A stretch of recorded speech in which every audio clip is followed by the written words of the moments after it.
studios. We're excited to have our next guest in. Played a decade in the NBA, had a really strong career. And now he's joined us, Rob, in the media, the co-host of the great podcast he does with Rasheed Wallace called Let's Get Technical. You got to check it out. But we got one of the co-hosts, Bonzi Wells. Bonzi, what up, brother? What's happening? What's up, fellas? How y'all doing? Man, it's great to have you on. We're good. We're good. And look, man, you made a statement. Let's get right to it. You already know. Because I've been trying to ask you this question since you made that statement, Bonzi. That's why I sent you the text. That's why I sent you the text. Yes. I want to ask you, have you ever heard of Magic Johnson? Yeah, why? Yes, I have. Why? Yes, I have. Why? Yes, but I have. The text was that Chris Paul, or the statement that Chris Paul might be the greatest point guard ever, and you hit me back with a text like, "Yo, let me explain myself." But go ahead. Man, and I might have misspoke. I've definitely misspoke. You can't never disrespect the Magic Johnsons of the world, Oscar Robinsons, John Stocktons, but. I played with Chris Paul, and I've just got a chance to, see his body of work, up until this point. And I just love it because I'm a two-way guy myself, and I've always loved, guys who take pride in playing both ways, both sides of the ball. And that's Chris Paul for me. I mean, he's a hell of a competitor. I mean, obviously he's a great point guard. We wouldn't have had this conversation, but just what he does on both sides of the court. That's what I love about him. And also he's done a lot of stuff that those other point guards haven't done, and that's going to other different teams and making guys great. I mean, making the team better. I mean, if you look at his win share percentage, I mean, it's got to be great from team to team he's been on, and he hasn't had the luxury of throwing the ball to Kareem Abdul-Jabbar or Karl Malone and those type of guys. And I just really love his career so far, and that's probably why I made that statement. But you look at it now, how much pushback did you get where you were like, maybe, because Chris and I thought that maybe you thought Mount Rushmore had 10 guards on it, 10 spots. Because we were like, there's only 4 spots. Right. A lot of players say that, and they don't realize it only has 4 spots. You know what I mean? Man, listen, man, you can make an adjustment to that Mount Rushmore, man. We can put 5 heads up. I mean, but the game has evolved so much over the years, and a lot of us wasn't born in those eras, so we didn't have a chance to witness, greatness. So we do get kind of disrespectful and kind of talking about the now. So I may have spoke too, I definitely spoke, out of my head. But I just think if Chris Paul does get a championship, how far up the list does he go for you guys? Yeah, look, I think he's right there in the argument for 5. Like my top 4, which would be the Mount Rushmore, would be Magic, Steph, Oscar Robertson, and Isaiah Thomas from Detroit. So those are my 4. I think Chris Paul's battling like Jason Kidd and John Stockton for 5. See, I think Jason Kidd is clearly ahead of him. Really? Rookie of the year, won a championship. Took the Nets team to the finals 2 years in a row where he was a driving force behind that. I don't know. I look at it, and Chris Paul's a great player. That's not even the issue. You know what? I'm not debating that. But, I don't have him in my top 4 either. What's your top 4, Bonzi? My top 4, definitely, I'm going to have Magic Johnson. I'm an Indiana kid, so, we've grown up on the legend of Oscar Robertson. For sure, Oscar Robinson's in my top. And I'm a huge, huge, huge Steph Curry fan as well. I mean, Steph Curry has definitely changed the game. He's revolutionized the game, so you can't never disrespect that. So I'll put him in my 3. And that 4 or 5 that's been my issue. I've always put Chris Paul or Isaiah Thomas or, you have the Walt Frazier's if you want to go back into the game, and John Stockton. So those 4 is a toss-up for me. So it's tough for me to really get that 4. Bonzi, let me ask you, when you say it's a toss-up, how can Isaiah be a toss-up? Won 2 championships, beat Magic, Michael, and Bird all in their prime, didn't have – Joe Dumars was a great player and whatnot, but he didn't have any other Hall of Fame players with him.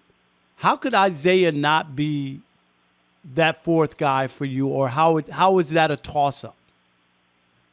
I mean, it still goes into the other side of the ball for me. I mean, if you look at And they Isaiah, were the bad boys too. Right. They were They defending. played defense. No, he had backup. He had backup for bad boys, but he wasn't on no all defensive team. He wasn't Joe Dumars known to lock up Jordan and those guys. I take value in guys who strapped up on both ends of the court. Not saying he didn't have his moments, but he wasn't known to really strap up. So that's why I keep him in the category with the Stockton. And Stockton was he was Stockton didn't win anything. Yeah, he didn't win anything, but he's the all-time leading assists, all-time leading steals. And if he would have won a championship, we might not be having this conversation in 2s and 3s because his numbers are up there with anybody. I mean, you talking about durability, stat-wise, all-NBA, all-star. I mean, he's there. So what about Chris Paul's durability? Why does that not hamper him in your view? He's been hurt. He's been MIA and Chris in has had big some games. moments too, Bonzi. You know that. He was known as this great clutch player, and then you remember the series against Oklahoma City where he kind of just fell apart in the last minute of a game. I think it was a game 5, a pivotal game. And then, of course, they blew the 3-1 lead when he was with the Clippers. Like the Clippers, I thought that was a championship level team, at least to get to the finals. And for them never to get to the conference finals, I think that hurts Chris, Blake, DJ, and even Doc. It hurt. We'll see if he redeems it with Philly.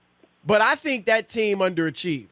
And I think that does hurt Chris a little bit. Well, definitely. I think it hurts him too. And the durability issue is always something with me. And I think that's what hampers Chris Paul from being, really solidifying that 4th spot for me because he had chances to be great in big moments or injury or not showing up, gave him a different route. So, I mean, you guys changed my mind. I mean, I definitely, like I said, that's why I texted Chris. I was like, man, my fault. I know that was wrong what I said on the air, man. And I listened to you guys. And when I heard y'all cut me up, I was like, oh man, let me reach out, man, and give myself a chance to redeem myself. Nah, man, it's all love. It's all good, Bonzi. It's just we love to have, sports is not like banter. math. Right, yes. 2 and 2 is 4, right? No matter who's doing the math. When you talk about sports, everybody has a different opinion and different things matter to different people. So we respect, your view. We don't agree with it, but we respect your point of view. You know what I'm saying? Let me ask you this, Bonzi, because this is an odd year. I mean, I think the 3 leading MVP candidates, at least at one point, LeBron, Harden, and Joel Embiid, I mean, they've all missed a good number of games. And so, I don't think, to me, Embiid's probably missed too many games to win it. LeBron's going to miss too many games to win it. Harden may miss too many games to win it. Which I think Jokic, I have Jokic ahead right now. But if they start struggling Denver without Jamal Murray, his candidacy could be in trouble. Chris Paul, just out of the process of elimination, is starting to move up the ranks just because of what he's done with Phoenix. Do you think he's a legitimate, I don't even want to say candidate because, he'd be in the top 5 or whatever. But, I mean, could you see him winning it? Who would you have at MVP right now, and where do you think Chris is? I mean, you said it. I mean, you got to almost go back to the year when Steve Nash won it. I mean, Steve Nash averaged maybe 19 and maybe 10 or something, maybe one of his MVP years. I think the first year he won it, it was 15 and 11, so it wasn't even 19 points. Yeah, I think Kobe was averaging maybe 37 that year, was having a crazy year, and they ended up giving it to him. So, I think the voters might take a premium on a guy who comes to a different team like he's done everywhere he went as he's been to. You take a team like Phoenix, who was kind of, floating at the 8-9 bottom of the barrel in the West spot to the number one. Are they number one yet or number 2 right now? But they're number 2 right now.